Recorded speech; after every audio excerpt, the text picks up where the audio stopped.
Coming back to our question from a few lessons back, why is the amplifier frequency response flat in the middle? Internal capacitances in the transistor cause the gain to fall off at high frequencies.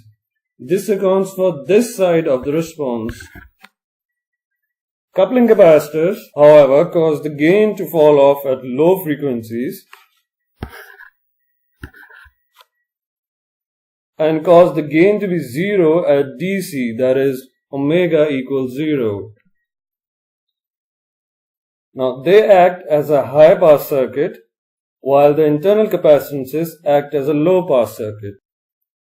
The region in the middle is flat because the response of both low and high-pass circuits is flat over a wide range of frequencies in the pass band, that is, the range of frequencies they let through. But didn't we just see the gain value here is unity? So what really is to gain if you just pass the signal as it is? Another way to write the transfer function of a low pass and high pass circuit is like this.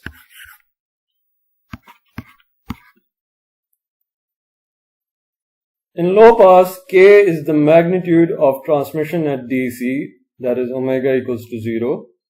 And in high pass, it is the magnitude of transmission when omega equals infinity. We can vary this K to suit our needs.